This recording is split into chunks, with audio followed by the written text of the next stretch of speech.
Hi, welcome to Life Today Special Digital Edition. I'm Randy Robison. I'm here with Louie Giglio to talk about his new book called Goliath Must Fall. Good to have you, man. It's always great to see you. Thanks for having me back. So, we'll talk about the book, and then I got some other questions for you. But let's start with this, because I looked at this and I thought, okay, I can kind of know where you're going already. You know, the whole David and Goliath thing. We got the big things in our life. And there's fear, you know, there's anxiety, there's the Goliaths that we would expect to see. Saw one in there, and I thought, what is that one? That was comfort. Yeah. Comfort. Is that real? I mean, you don't think of, comfort's coming to get me, right?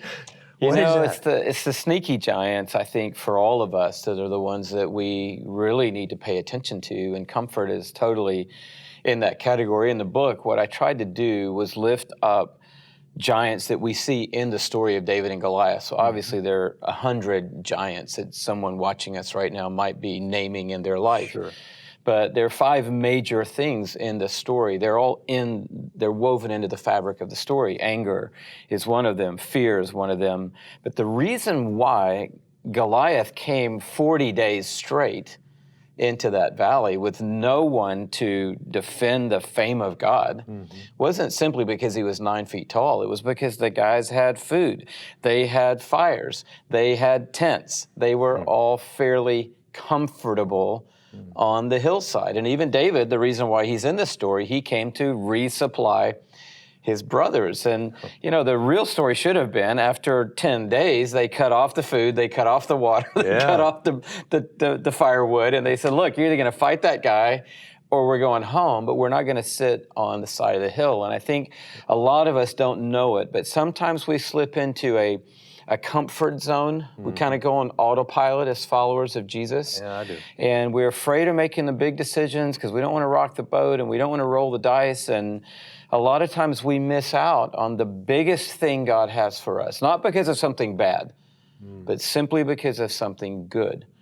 And we settle in and we level out and we stop saying yes in faith to whatever God has for our lives. And it could be, you know, that a lot of people get to heaven and it's not addiction, it's not a marriage that blew up, it's not some terrible story in their life, it's just that they coasted. And you only get one shot at life, and you don't want to give in to the giant of comfort with the one chance you get on earth to make it count for Jesus. Yeah, that's reflected in Revelation in the churches too. One of those got real comfortable. I think it was Laodicea. Yeah. But is this personal? I mean, have you ever been guilty of this? Can I ask that? Well, you know, I open this chapter, interestingly, and tell a story, which is pretty amazing. Shelley and I went to a conference that was, I won't get into the specifics, but it was about a cause that we believe very much in. In fact, I was actually speaking to a group of donors, people whose income is 40 or 50 stories, maybe 400 stories above where our income is. Right. And I was there to motivate them to give toward this cause. And this cause is doing some phenomenal things in the world.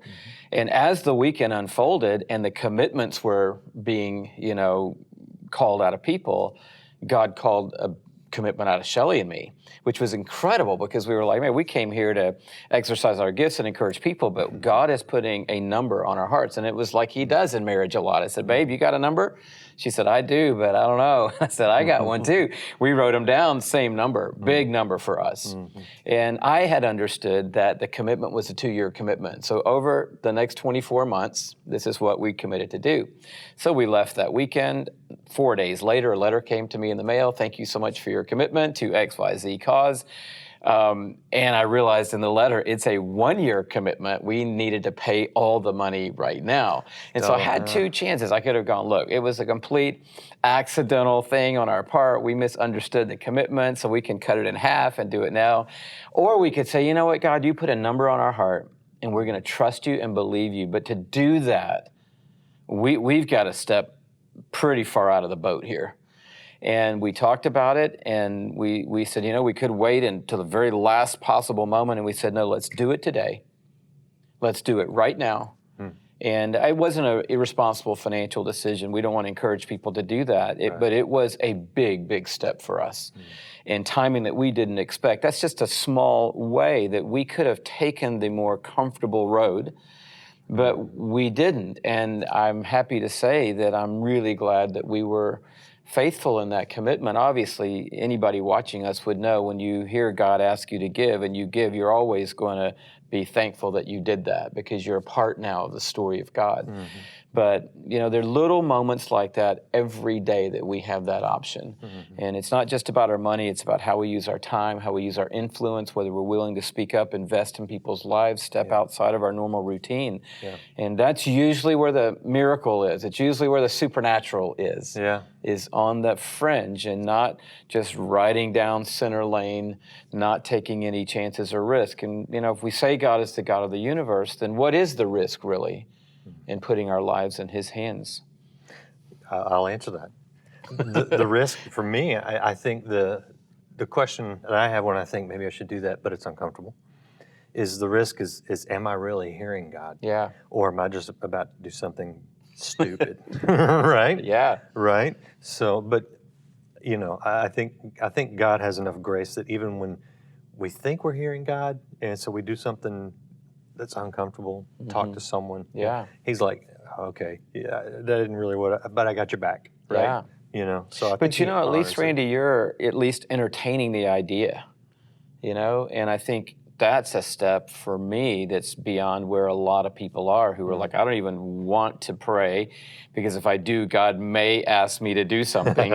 And so therefore, I'm not even going to put myself in a situation where that could possibly happen. And obviously, I think you're bringing up a great point. You know, how we hear from God is I think, one of the most important things that we can talk about in the church because a lot of people hear some wacky things. Right. And I think you obviously have to be rooted in the Word of God. You have to be in sync with your own family, and you have to be able to bounce that off your spiritual accountability, whatever that looks like, your prayer partners, your best friends, your pastor, your pastoral leaders.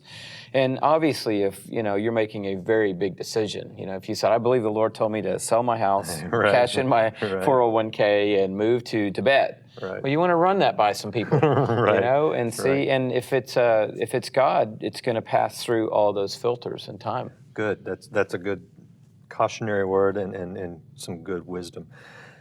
Goliath Must Fall. Check that out. Now I want to ask, what's going on with you these days?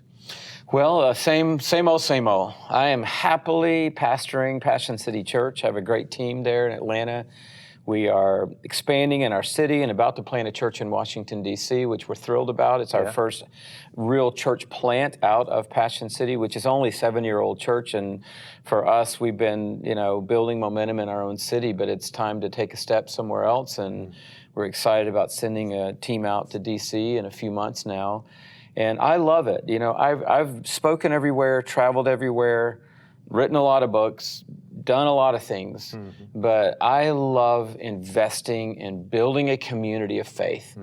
And I'll tell you why, because at the end of the day, somebody has to make a way for the next person to come into the story of God.